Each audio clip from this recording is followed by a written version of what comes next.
মা, মা, আমার লিপস্টিকটা খুঁজে পাচ্ছি না। আমি এখন বান্ধবীদের বাড়ি যাব। কি করে যাব? লিপস্টিক কি আমি পরি নাকি? দেখা তুই মনে হয় কোথায় থইছি। এই বাড়িতে একটা জিনিসও ঠিকঠাক থাকবে না। কি হয়েছে সালমা?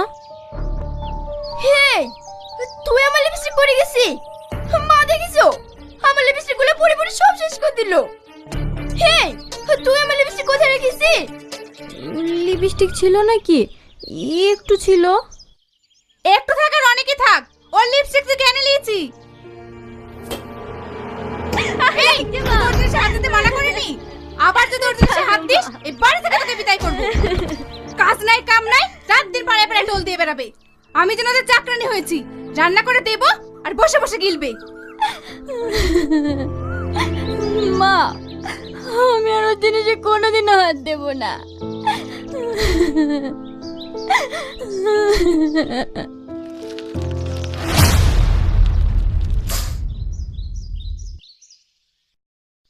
ওগো, মেয়েটাকে এইভাবে মারছো কেনে? দরদ আবার উতলে পড়ছে। এত দূরত্ব কাছে করে বেঁধে নিয়ে যাবে? কবুতর, তুমি আমার মা আমার মেয়ের গায়ে হাত দেওয়া না। মা, তাহলে আমি আসছি। ঠিক আছে মা, যা।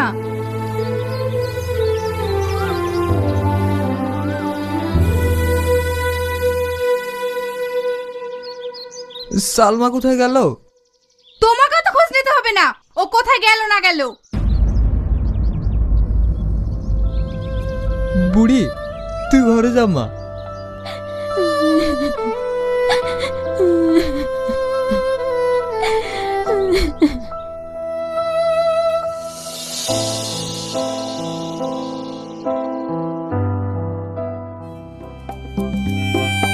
কি রে, তোর আসতে এত লেট?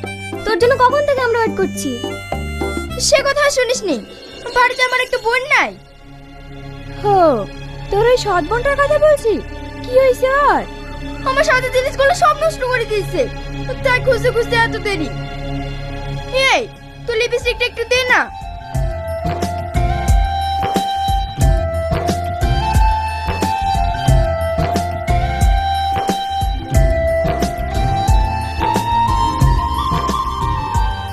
এই তাড়াতাড়ি চ, না হলে নতুন সিনেমার টিকিট পাবি নি।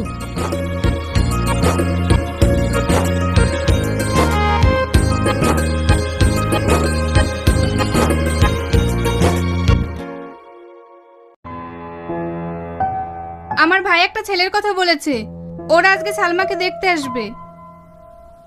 ওগো, বড় বুড়িকে থুই ছোট বুড়ির বিয়ে কি ঠিক হবে? তোমার একটুও বুদ্ধি নাই। সরকারি চাকরিওয়ালা ছেলে তোমার এই অশিক্ষিত গায়ে ভূত মেয়েকে বিয়ে করতে আসবে? আর ওর যদি বিয়ে দিয়ে দাও, বাড়ি কাজ কাম সব কে করবে? তোমার যা ভালো মনে হয় তাই করো। দাও, ব্যাগটা দাও, বাজারটা করে আসি। তোমাকে আর যেতে হবে না, সারাদিন খাটাখাটনি শরীর। সাথী, কিছু বলছো মা? না, তোমার রূপ দেখার লেগে ডাকছি। এত টাকা লে, অমিতের দোকান থেকে মুদিখানা বাজারটা করে নিয়ে আইগা। এই ছিঁড়া জামা পরে বাইরে যাব? দেখা সালমার ঘরে আলনাতে একটা পুরনো জামা আছে, ওইটা পরে যা।